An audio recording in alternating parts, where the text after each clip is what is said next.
David Pakman Show at davidpakman.com.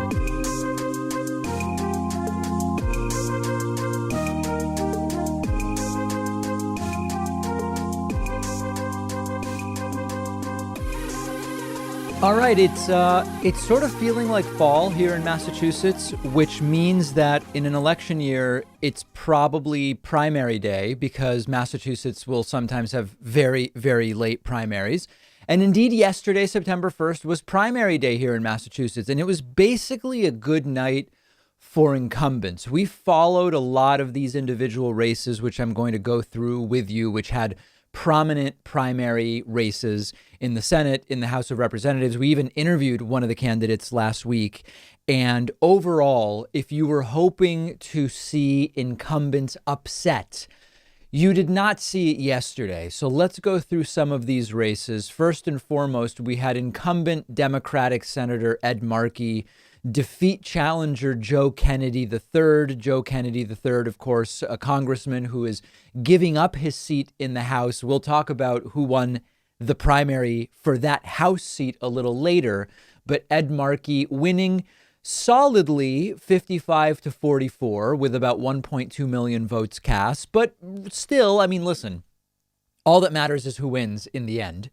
But 44% for a challenger to an incumbent Democratic senator in the state of Massachusetts, particularly one who's relatively well liked, is not nothing. So, it's like that when you lose, you've lost. And saying Joe Kennedy can feel good about 44%, it's kind of dumb, feels stupid to say it.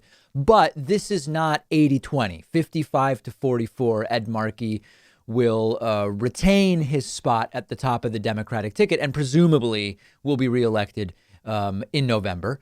I did vote for Markey. I received questions about this a number of times during live calls. And for me, what it fundamentally came down to was the case being made for why Kennedy should replace Markey was not a solid one for me. There was the idea that Kennedy is more progressive. And when I looked at the issues, particularly on climate and in other places, I just didn't see it. And to say, let's remove someone who now has built some seniority in the Senate for someone else, basically for what feels like the argument that he's younger, Joe Kennedy, 39 years old, and Markey in his 70s, it felt like a weak case. And so I ultimately did vote for Ed Markey, and that's not a secret. I mentioned that on the program a number of times before. In my sort of former congressional district, because I don't live in that area anymore, but also the lines have been redrawn. In any case, my former congressman, Richard Neal, the incumbent, facing a solid primary challenge from Holyoke Mayor Alex Morse, Holyoke, Massachusetts Mayor Alex Morse. I met Alex Morse more than a decade ago. We interviewed him on the program when he was running for and had won the mayorship of Holyoke, Massachusetts. He was also on the program last week. He did not prevail. Ultimately, the incumbent Richard Neal won. It wasn't super close, 59-41. Again, you can say great job by Alex getting 41% of the vote. But it was not really close. There was polling going into this one that said it was within 5 points, and the margin of error was a few points there. So you could argue that there was polling saying that this was effectively a statistical tie, maybe. But in the end, 59-41 there, and Richard Neal will certainly be reelected in November. Then we had a three-way race for Joe Kennedy's vacated seat. So this is the Democratic primary for who will be on the ballot in November for Joe Kennedy's seat, which he is vacating in order to run against Ed Markey, losing yesterday, of course. And there, an incredibly close race. Jesse Mermel just barely defeating Jake Auchincloss, 22.4 to 22.3. Now, that was only a 105 vote margin, incredibly, with Becky Grossman in third place with about 17.5% of the vote. And then we had incumbent Stephen Lynch, one of the more, I think it's fair to say, centrist Democrats in the House, defeating challenger Robbie Goldstein. That one even less close than the Alex Morse Richard Neal race, Lynch winning 66-34, which is very close to a 2-1 margin. So that one was not close, although Goldstein did generate some level of interest and enthusiasm in the district in Massachusetts. Now, one other primary of interest yesterday. There's this wacky conspiracy theorist who was running for the Republican primary for the Senate. So this would be which Republican will be on the ballot in November against Ed Markey. And this Dr. Shiva Ayyadurai is a doctor who falsely claimed to have invented email, spread disinformation about coronavirus, promoted unfounded COVID treatments. I mean, really like a wacky, I don't want to say Alex Jones-like, but certainly shades of Alex Jones. Dr. Shiva lost the Republican primary to Kevin O'Connor, 60-39. So O'Connor will be on the ticket against Markey in November. Now, to give you a sense of the lopsided nature of Massachusetts, even though Republican presidential candidates get in the high 30s to low 40s, right? So it's lopsided, but you still have a sizable Republican population in Massachusetts. There were only 225,000 votes cast in the Republican Senate primary compared to more than 1.2 million votes in the Democratic Senate primary. And by every indication, Ed Markey will easily defeat Kevin O'Connor in November. But you've got to vote. You've got to vote. There's a reason we don't go by polls and we actually hold the elections. Near my dad's house for the last several months, I've been driving by a house with a sign that says Dr. Shiva. And I always cringe when I drive past it. I'm hoping it's going to be taken down very, very soon. But overall, some of the latest primaries leaning in the direction of the Democratic incumbents, some more progressive, some less progressive. And we now know who will be on the ballot in November. Joe Biden leading overwhelmingly here in Massachusetts. Some polls say it's a lead in the 20s, high 20s. Some polls say it's a lead in the 30s for Joe Biden. But we've got to run up the score. Every Massachusetts voter should vote. We must run up the score. And in fact, that's sort of what I want to talk about next. I believe that I would be irresponsible at this point if I didn't come to you and say there is an unfortunate reality. There's an undeniable reality that if all else is equal, if you can do it safely, we're probably better off if you vote in person in November or hand deliver your ballot and track it if voting in person is not a realistic or safe possibility. Now, I don't want to encourage anybody to do anything dangerous. And of course, voting in person, there can be funny business, and voting by mail, there can be funny business. But my sense right now is that your vote is more likely to be counted and counted correctly if you vote in person.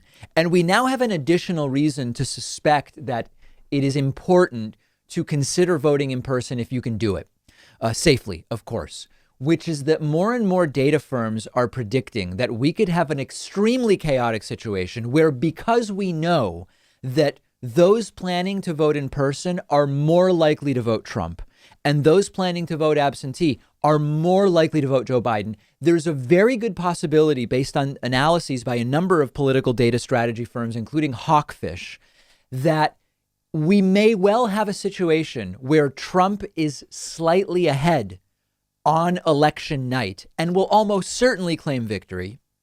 But as the Biden absentee votes come in the 24, 48, 72, 96 hours after Election Day, Joe Biden may well win. Now, we don't know that that's going to happen. Biden might win outright on election night and grow the lead as mail-in votes are counted. Trump may win outright on election night by a lot, and then the margin might shrink as absentee ballots are counted, and Trump will still win. That's a possibility. But Hawkfish is now saying, and they have an upcoming interview on Axios on HBO, which we'll see, I believe, over the weekend. The CEO of Hawkfish, Josh Mendelson, says there is a scenario they are projecting called the Red Mirage. And the Red Mirage is the idea of a red victory on Election Day, which will merely be a mirage, which will evaporate, right? Continuing this mirage metaphor, as we approach 100% counting of ballots, including absentee ballots, at which point it may actually be Joe Biden who has won. And it looks like it could take five or so days. Trump is talking about we might not know the results for months. Trump said we might not know the results for years. Trump even said we might have to redo the election. No, that's not true. But it could be 5 days, 5 business days even, which is really like a week. So this is the scenario that will most fuel Trump claiming it's rigged. If Trump is ahead on election night and really does fall behind after all the absentee ballots are counted, Trump will claim that it is rigged. And in fact, in the intervening period between Trump claiming victory on election night, as those ballots are being counted, you are likely to see two things, neither of which is particularly good. Number one, you are likely to see a wave of lawsuits at the precinct level, at the county level, at the state level, from the Trump campaign trying to stop the counting of absentee ballots. It may not work and you won't see it everywhere, but it is almost a certainty that if Trump narrowly wins on election night, I should better say, is ahead on election night electorally because of small margins in a bunch of states, which is very plausible, that Trump will do everything he can to stop the counting of absentee ballots using all sorts of different arguments, which we will talk about on a different day. And of course, those may ultimately be decisions made by Trump appointed judges. That's one thing that will happen if the red mirage scenario is a reality. The second thing that will happen is Trump will claim victory and will say they're trying to take it from me with phony absentee ballots. And it is very plausible that this will lead to violence in the streets from the Trump gun people. Now, I don't want to spend too much time on that because we've discussed it before. But this gets me to the position that I would say, I want to choose my words carefully. I believe that all else being equal, if you can do it safely, it's ideal to vote in person and even vote early in person if you can. A lot of states have early voting. That would be the number one way. Vote early and in person. Fewer people usually voting early, shorter lines. Then it would be vote in person on November 3rd if it's safe, if you're not high risk. I understand not wanting to do that because of the risk of coronavirus. Then it would be mail in, but you hand deliver the ballot to a ballot box. And then fourth would be you just mail it in and we hope USPS lawsuits don't stop the counting, whatever. No matter what, vote. But this is how I would sort of rank the efficacy of those voting options. A lot of what's going on, we just can't control. We're activating around stopping destruction of the post office. The damage may have already been done by Louis DeJoy, but ultimately we can't really control it. We can't control voter intimidation. We can't control voter purges. We can't control foreign meddling. We can't control hacking of machines. Individually, I mean. Obviously, we can be activists to shine a spotlight on these problems. We can decide how we choose to vote. And I am leaning towards some kind of in-person voting, ideally early, if not on November 3rd, is probably the best way to both increase the likelihood our vote is counted correctly and decrease the probability of this red mirage scenario. Let me know what you think. I'm on Twitter at @dpacman. The David Pakman Show at davidpakman.com.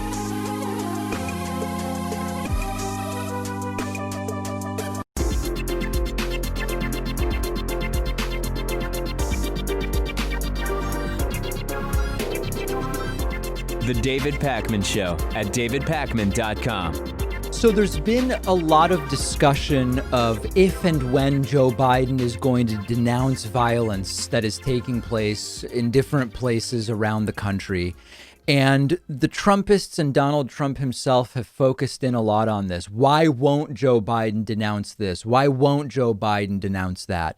Now, before we get to the sort of substance here, which is that Joe Biden did it and a lot of people on the left are furious with him and the right is just simply ignoring it, does Joe Biden really need to denounce anything in the sense that we currently have violence happening under the leadership of Donald Trump? And even though Donald Trump is trying to insist that violence is what's in store in Biden's America, if you look back at when Biden was vice president, things were relatively calm. And the violence that we are seeing now, to the extent that it exists, is a lot of it is being done by Trump supporters. Of course, not all of it, but it is all happening as Donald Trump is president of the United States. But OK, let's put that, we'll table that argument for now. And let's just say people want Biden to denounce the violence. Well, he did it. Joe Biden did it in a speech in Pennsylvania, and Trumpists are just pretending that he didn't do it. And some of the left is furious. So what I want to discuss with you after we look at the clip is, did this make sense? Let's take a look at what Joe Biden had to say. Rioting is not protesting. Looting is not protesting. Setting fires is not protesting. None of this is protesting. It's lawlessness, plain and simple. And those who do it should be prosecuted. Violence will not bring change. It will only bring destruction. It's wrong in every way. It divides instead of unites. Destroys businesses, only hurts the working families that serve the community. It makes things worse across the board, not better. No, it's not what Dr. King or John Lewis taught, and it must end. So on the facts, I agree with Joe Biden here. Rioting is not protesting, looting is not protesting, and setting fires is not protesting in the sense that it will bring productive change. Now, I know that there are people who will respond and say, you don't get to set the terms of what counts as protesting. Okay, well, we'll get to that in a little bit. But the possible folly of Joe Biden doing this is that the right is just pretending he didn't do it. They're continuing to say, why won't Joe Biden denounce violence, even though he's done it? And there's a slice of the left that is absolutely furious with Joe Biden here. Now, I'm not saying it's all the left or a huge portion, but it's certainly a very loud slice of the left, particularly online. And the reason that some on the left are mad at Joe Biden for doing this is they say that he's playing into the idea that it's his supporters who are being violent. The idea being, by Joe Biden coming out and saying, no matter who's doing it, I'm against the violence, it sort of frames it up as Joe Biden acknowledging that it is his supporters being violent and telling them to stop.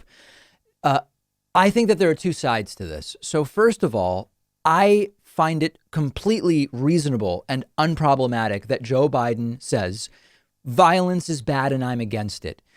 It's insane that it has to be said, but he said it, and he said, no matter who does the violence, I'm against the violence.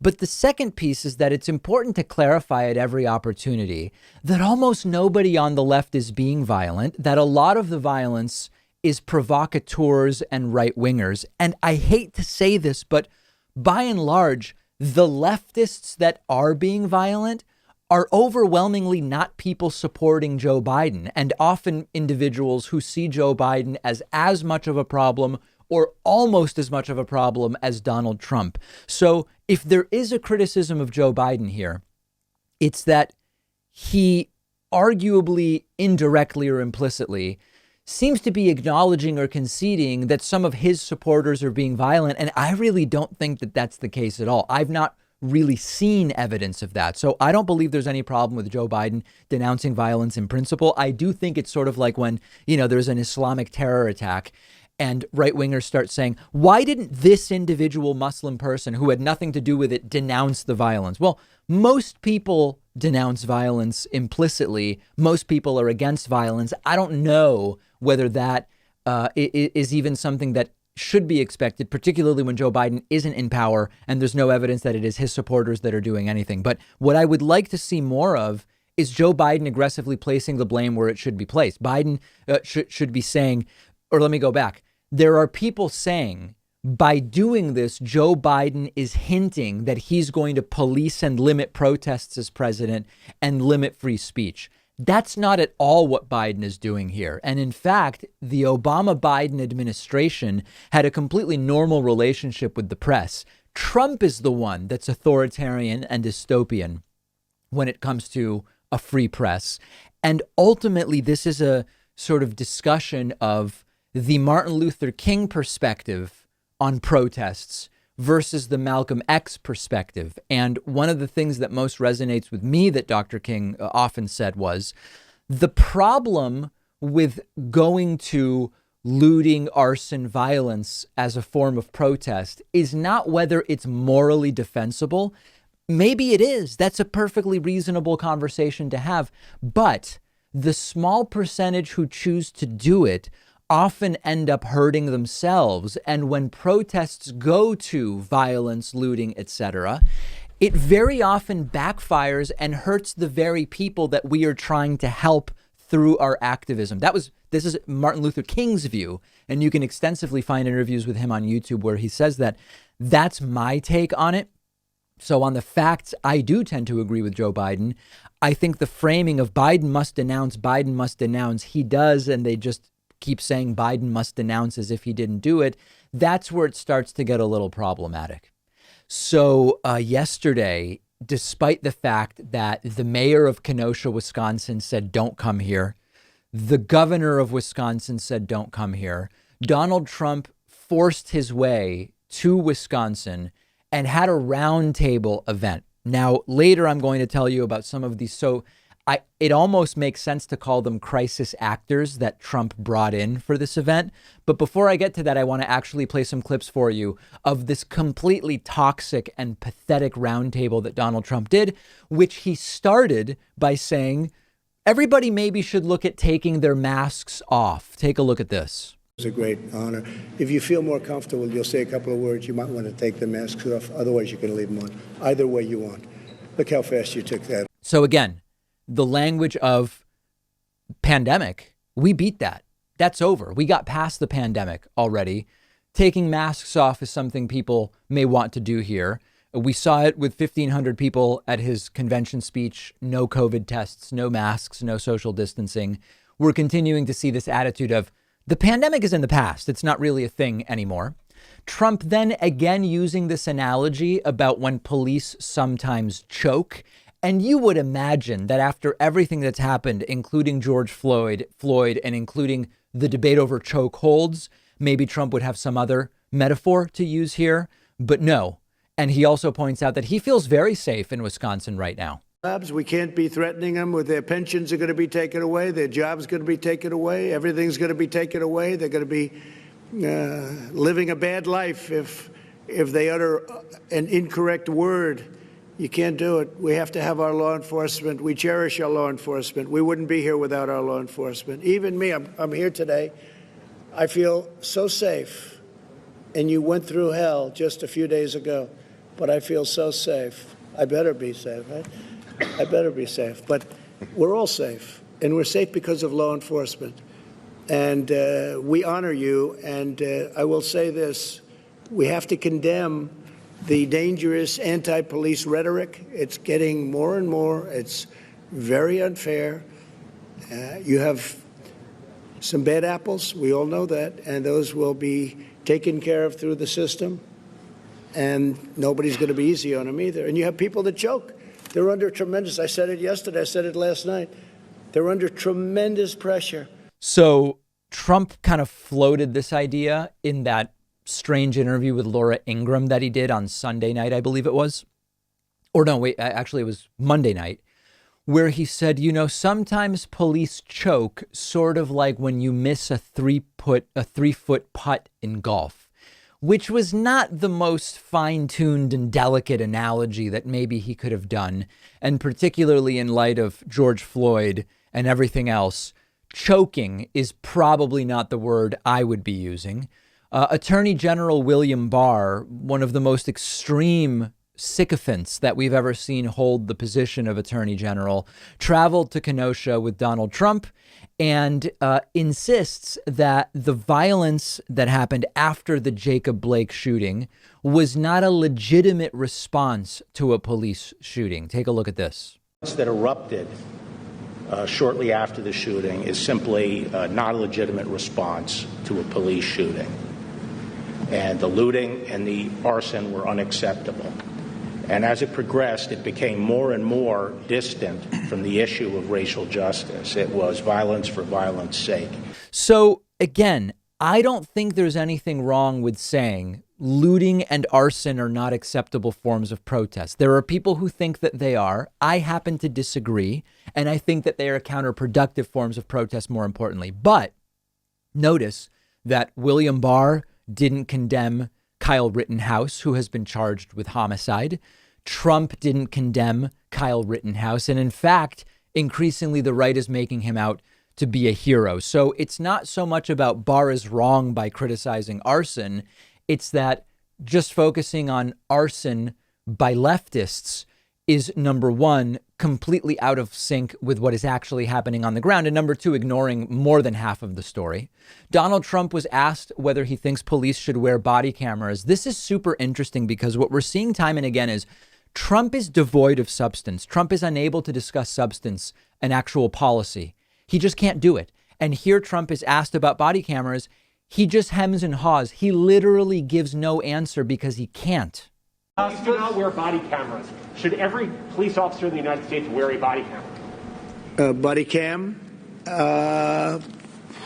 Well, that's very interesting. Let me ask Bill to answer that question. This is what it looks like when your brain is mush. Trump is unable to discuss actual policy substance, even when it's a simple question, just bails out and asks somebody else to help him with the answer. There was another instance of this, an attempt to get Donald Trump to talk about substance. The question was, very simple question, do you believe systemic racism is a problem in this country?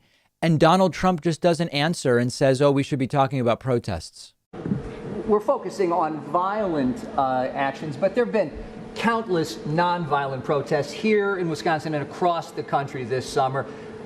People calling for an end to systemic racism. Do you believe systemic racism is a problem in this country? Well, you just keep getting back to the opposite subject. We should talk about the kind of violence that we've seen in Portland and here and other places. It's tremendous violence. You always get to the other side. Well, what do you think about this or that? The fact is that we've seen tremendous violence, and we will put it out very, very quickly if given the chance. And that's what this is all about. I keep hearing about peaceful protests. I hear it about everything. And then I come into an area like this and I see the town is burned down. I mean, you look at Minneapolis. He just cannot answer it, or he won't answer it. The question was not about violence in Portland. The question was simply, do you think systemic racism exists? This is maybe breaking news to some people. You can simultaneously hold the beliefs that arson is bad and that there is reason for people to be upset because of systemic racism in the United States. You can hold that view. You can. Now, whether Trump holds it or doesn't or is not willing to say it, that's a different question. There was a second attempt at basically the same question about systemic racism and systemic change. Trump still unable to answer it. My question was the protests. Say it again. The peaceful protests that have happened. You're going to have to speak up, sir. The peaceful protests that have happened, you've acknowledged some of them are peaceful. They're calling for structural change. Mr. Blake was shot something like 7 times in the back. Sure. Do you believe that there is a need for structural change? What is your message? Well, I think people are calling for structural change, and then you could take the people of Kenosha that aren't here and that you won't see and that aren't protesting, but they want change also. They want to see law and order. That's the change they want. They want law and order. Just cannot or will not acknowledge or even answer questions about systemic racism. And Aaron Rupar on Twitter asked a good question, which is, what's the point of these trips to places like Kenosha? He flies in, meets with groups of carefully selected sycophants, holds a round table where everybody praises him, and then flies back to D.C. Aaron arguing on Twitter yesterday that it's a complete waste of time and money. I would say something else. It's actually counterproductive when the local officials don't want you there. Remember that the mayor of Kenosha said, don't come here. The governor of Wisconsin said, don't come here. The owner of a business that burned down refused to participate in the photo ops, and they brought in someone else to be photographed with Trump as if they were the owners of this business. I'm going to talk about that a little bit later, but in the meantime, remember that you can follow us on Instagram at David Pakman Show, and remember that this program is mostly funded by individual members who sign up at joinpakman.com. If you're enjoying the programming, consider supporting us with a membership. It's quick, it's easy, and it takes under a minute to sign up at joinpakman.com. The David Pakman Show at davidpakman.com.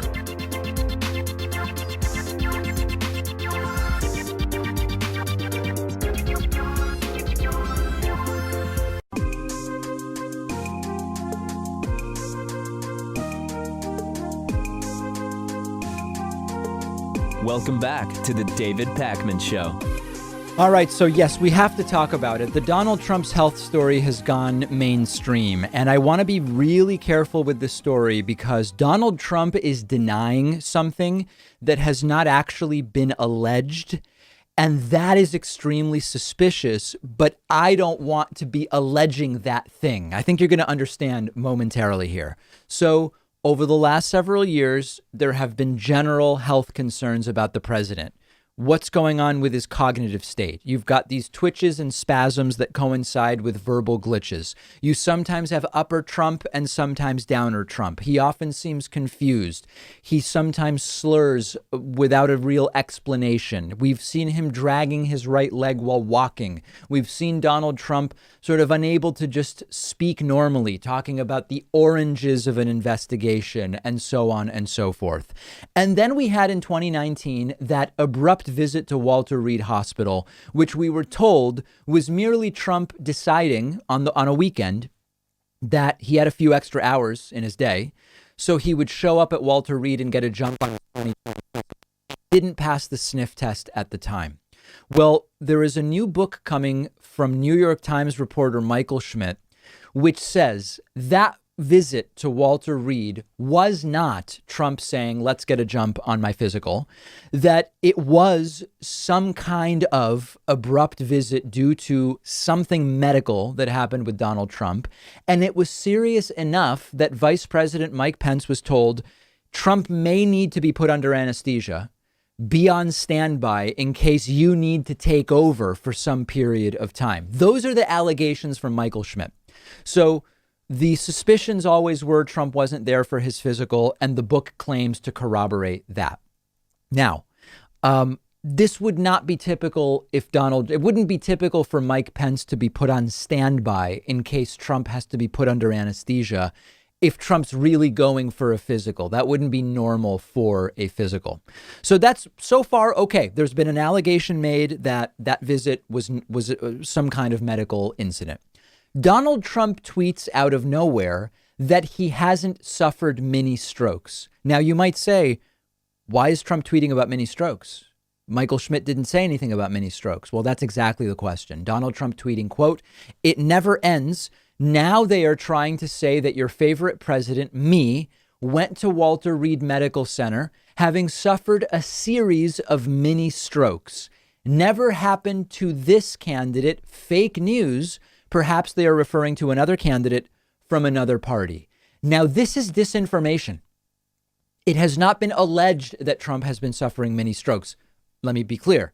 People on Twitter have alleged it. But the point is, it is not part of Michael Schmidt's forthcoming book that Trump suffered mini strokes. Trump is out of nowhere saying that something didn't happen, which no one has alleged. This would be like if someone went to the hospital and you say, hey, did you go to the hospital for routine blood work or did something happen? And you say, I didn't have a heart attack. I definitely didn't have a heart attack. It would raise suspicion if you start denying something that wasn't alleged. And in fact, it raises more questions than it answers.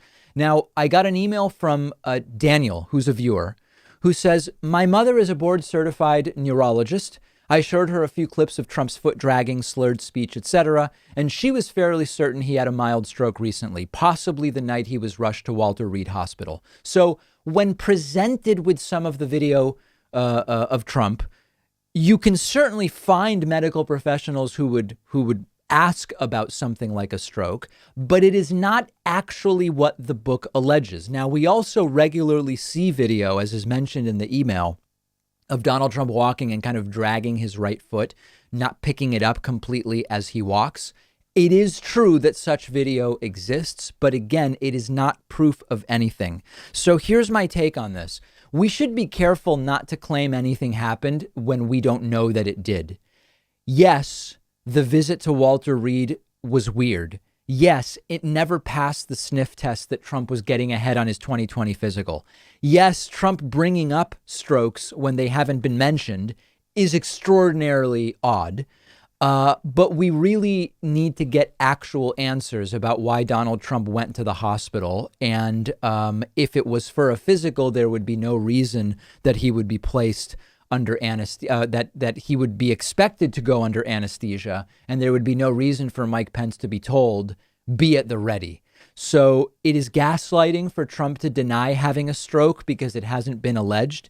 And yet it is suspicious that Trump is focusing in on strokes, particularly since it's not something that has been mentioned. So it would be great if at some point, because I do think that as a general principle, the voting public has a right to know about the real health status of people who may be arguably the most powerful people in the world, or among them.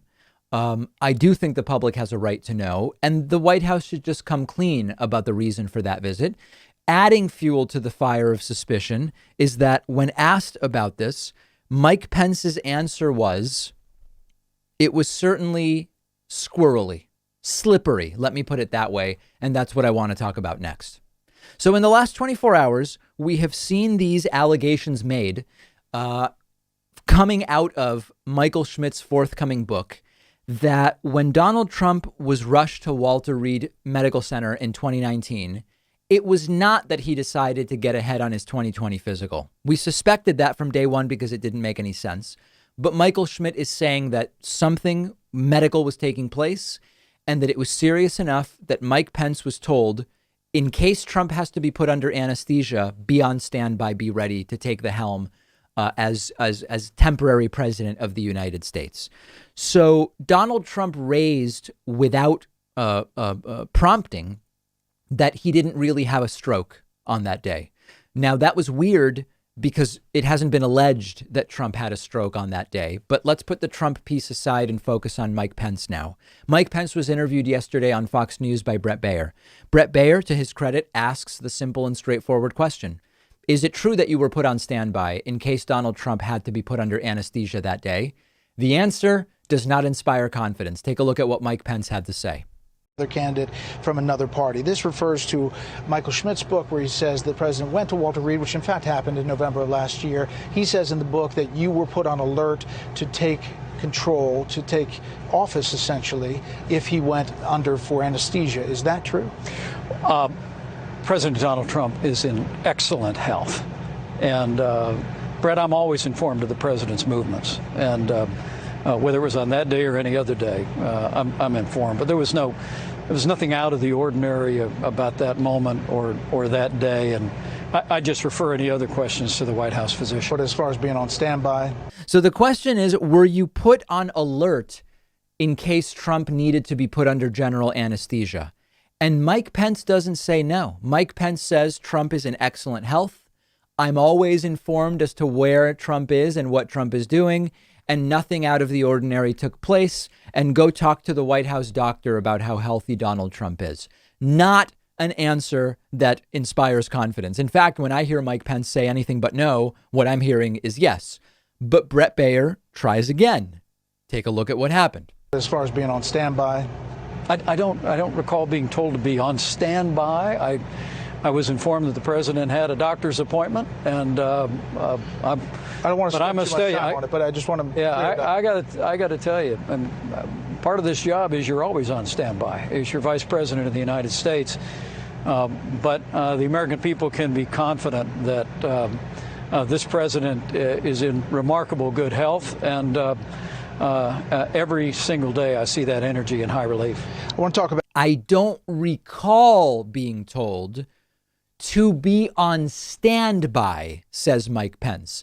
If you know how politicians lie and avoid answering questions, this is Mike Pence making it a semantic linguistic argument. He doesn't recall being told, and the word used was not standby. That's what Mike Pence wants us to believe.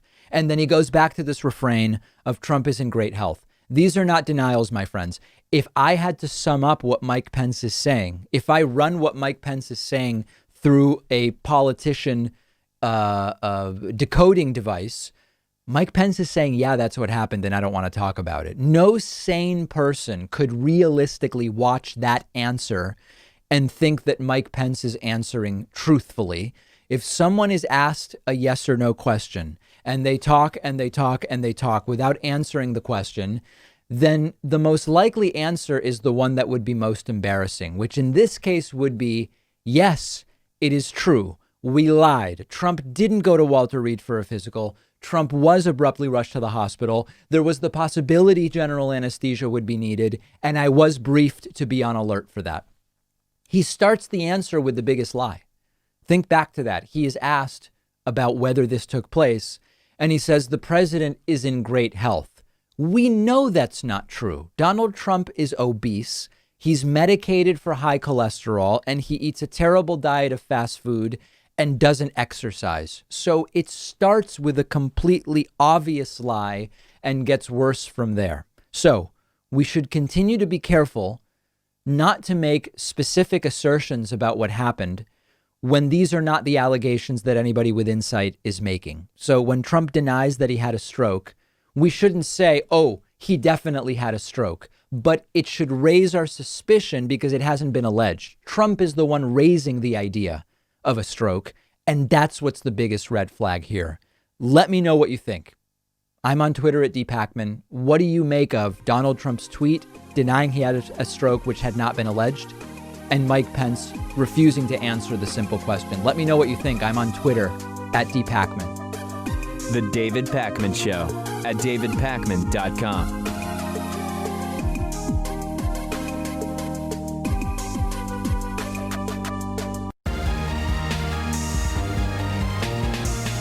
The David Pakman Show at davidpakman.com.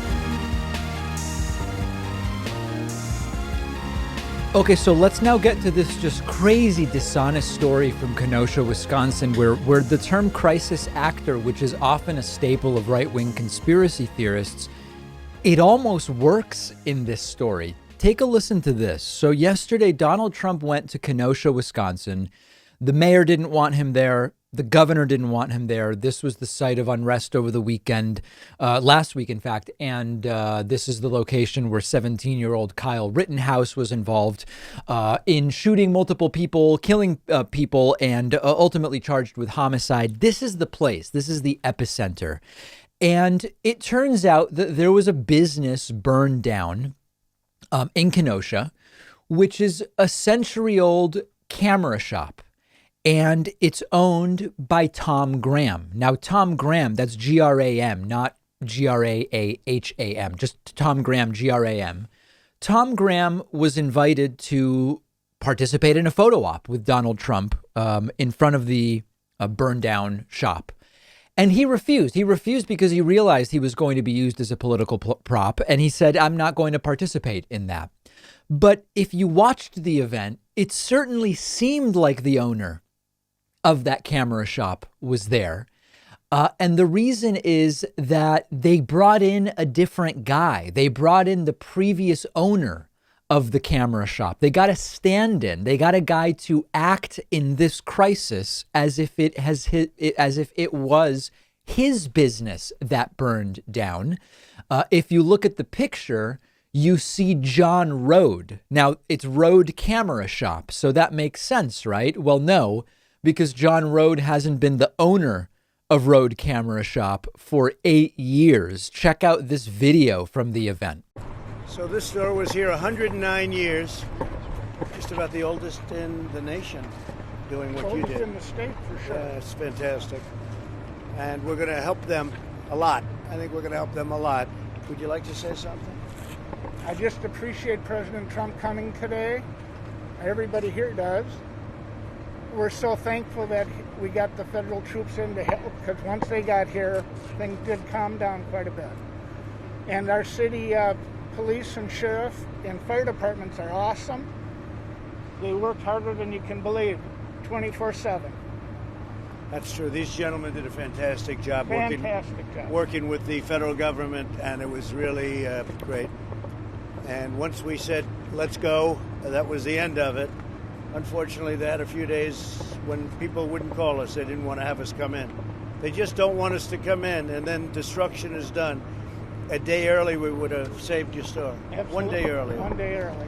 Yeah, except it's not actually this guy's store.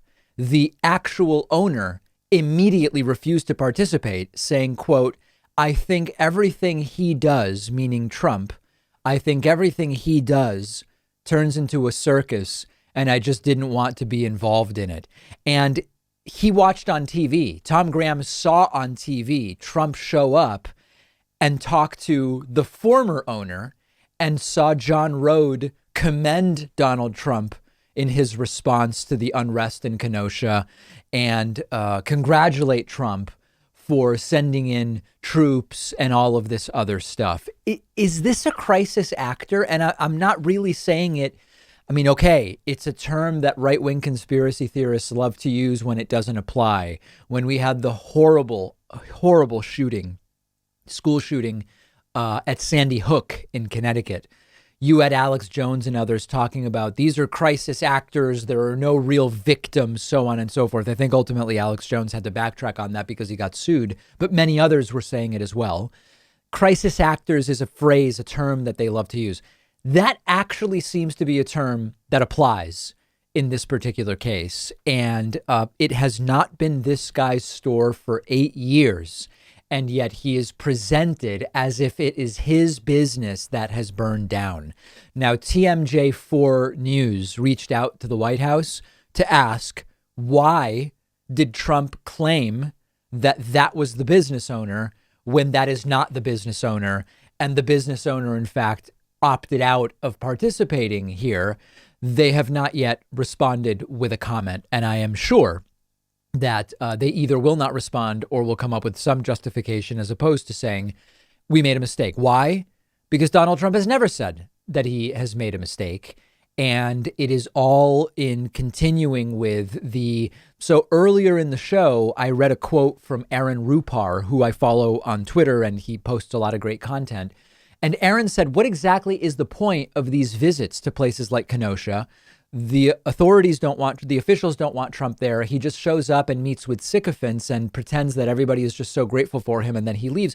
That is the point. And when you see this case where the actual owner of the camera shop said, keep me the hell out of it, and they get the guy who hasn't owned it for 8 years to stand there with Trump, it is all optics. The truth doesn't matter from the point of view of the image that Donald Trump is trying to create. What matters is, can you find somebody to praise me? That's what Trump cares about. And that's exactly what they did here. Hey, this is really crazy video that people are up in arms about because it is just so whacked out. This is video from July 31st. So the video is a month old, just over a month old, but it somehow flew under the radar until yesterday.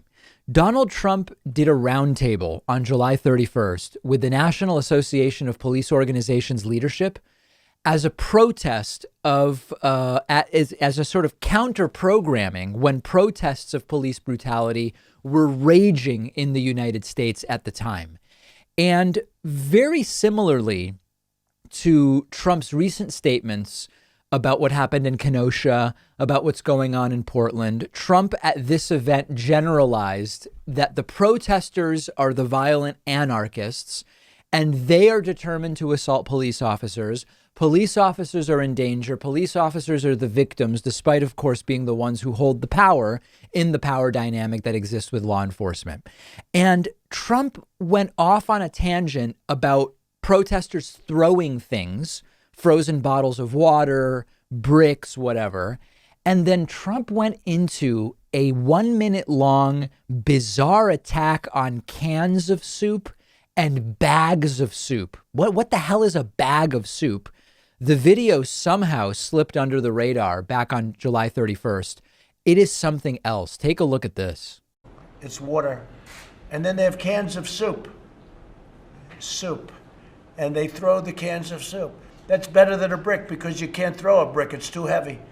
But a can of soup, you can really put some power into that, right? Yes, sir. And then when they get caught, they say, no, this is soup for my family. They're so innocent. This is soup for my family. It's incredible. And you have people coming over with bags of soup, big bags of soup, and they lay it on the ground, and the anarchists take it, and they start throwing it at our cops, at our police. And if it hits you, that's worse than a brick because it's got force. It's the perfect size. It's like made perfect. And when they get caught, they say, no, this is just soup for my family. And then the media says, this is just soup. These people are very, very innocent. They're innocent people. These are just protesters. Isn't it wonderful to allow protesting? No. And by the way, the media knows it better than we do. They know what's going on. I don't know what's wrong with them. They're doing our country a tremendous. So the extra component of bags of soup is just extra funny. It reminds me of when Trump, in one of those montages for the RNC, interviewed workers who had recovered from COVID. And one worker said, I'm a custodian at the post office. And Trump said, what do you do? And it was just one of these moments where Trump is just so out of touch, where he doesn't understand what a custodian does. You know, most people who grew up in normal childhoods know what a custodian does or did, particularly if you're proficient in English. And this is a similar moment where Trump throws in bags of soup. Now, I have seen pouches, Manischewitz. You can get a sort of pouch of the dry ingredients, which then you mix with water. But I don't know that Trump is talking about those Manischewitz pouches when he talks about bags of soup. But listen, I guess we have to take seriously the weaponization of soup. I've always actually been a little suspicious of so-called alphabet soup. That sounds weird to me. I don't know that seems a little bit dangerous to me. Of course, you can only bag certain soups, like a bisque probably does not lend itself to being bagged. But I've had a bag of chowder before. Both Manhattan and New England style clam chowder really, really work well in a bag.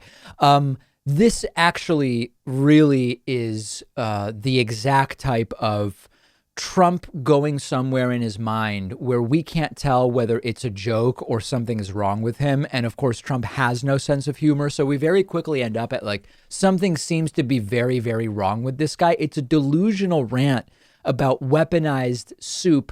And then, by the way, worse than bricks, like on the facts, I don't think that Trump is actually correct. And if you step back for just a moment, if this was your relative, wouldn't you immediately say they need a full neuropsych eval? Like when we interviewed Dr. Bandy Lee, I guess it was 3 weeks ago now, 2-3 weeks ago. And she said, the symptoms are there to warrant a neuropsych eval. Doesn't mean you're diagnosing anything, but there's enough going on where you would want that. Does this qualify? Because this seems very, very strange. And it would be weird if it was anybody in your family. It happens to be the president of the United States. And as usual, it's like, yeah, people wrote to me about how funny this is. It is funny. It's funny in a superficial way. But once we're the laughingstock of the world and we're the pity of the world, it's not really all so funny anymore. And it actually hasn't been funny for a long time. Will we ever know the full truth of what is behind rants like these? Does anybody after the fact say, hey, Mr. President, sir, as he likes to say, the material about weaponized bags of soup, that was not so good. That doesn't really resonate with people. My belief at this point, given what we know about Trump's personality, is that the people around him aren't willing to go up to him and say that. We know that anybody who's willing to say to Trump, what you're saying doesn't make any sense, they don't last very long. And we've seen more than 500 people move on from this administration over the last 4 years. I just don't think it's welcome at all. We have a voicemail number. That number is 219-2-DAVID-P. Here is a voicemail inquiring about exactly the scenario that I outlined earlier for election day and election week. Take a listen to this. Hola, David. Tomas from Chile here. I'm thinking the most likely scenario on election night is that Trump will declare victory because most Republicans will vote in person, and most of their votes will have been counted by that point. I'm thinking Democrats will have their votes counted in days, if not weeks after, and Trump will call fraud, potentially leading to some violence. How can we even prepare for something like that? So listen, let me get to the preparation in a second. But yes, what Tomas is describing here is the red mirage hypothesis. The red mirage hypothesis will be, since we know that we're going to have so the people planning to vote in person are mostly Trump people, and the people planning to vote absentee are mostly Biden people. Now, the exact proportions will determine whether this happens, but it is a completely plausible scenario that Trump seems to eke out some victory on election night, claims victory, And then as absentee ballots continue to be counted, I don't think it will take weeks, but it certainly could take 5 days. The lead for Trump shrinks until ultimately Joe Biden takes an electoral lead. And you were completely correct, Tomas, that is a scenario ripe for real world violence. And so the question about how to be prepared for it is twofold. First of all, police departments and national law enforcement, federal law enforcement, need to take seriously the possibility of not protests of overwhelmingly unarmed individuals, but angry, weaponized Trumpists with firearms taking to the streets. That's a law enforcement question. The political question is, we know, because Trump has said that they're going to do this, and people around Trump have said they've got an army of lawyers ready to go. We know that if this scenario happens, if Trump seems to be ahead on election night with a lot of absentee ballots still to be counted, immediately they are going to file lawsuits to try to stop the absentee ballots from being counted. They are going to try to say they've got to be in by midnight election day, or they've got to be in by the next day, but you can't just keep counting absentee ballots. Whether they will get away with it, I don't know. But Democrats and Joe Biden's campaign need to have a proactive plan for how they are going to fight that in court. Now, unfortunately, when Trump brags he's put in place, is it 200 something, 300 judges at this point? It may be some of those judges who end up deciding in some states, do the absentee ballots continue to be counted or not? So it is a very serious scenario. And I don't know if Democrats are going to be prepared. If history is an indicator, Democrats may well not be prepared for that. And that's very, very scary. On the bonus show today, we are going to talk about the pandemic remaining the top issue for voters going into November and what effect that is likely to have depending on what happens with the virus in the next 8 weeks. We're also going to talk about calls to end open carry of firearms, period, as an institution. And lastly, Jacob Blake's father is now receiving death threats. Jacob Blake, of course, is the young man who is now paralyzed after being shot in Kenosha, Wisconsin. And now his father is the one receiving death threats. It's unconscionable. And we will talk about all of those stories and more on today's bonus show. Become a member, get instant access at joinpacman.com.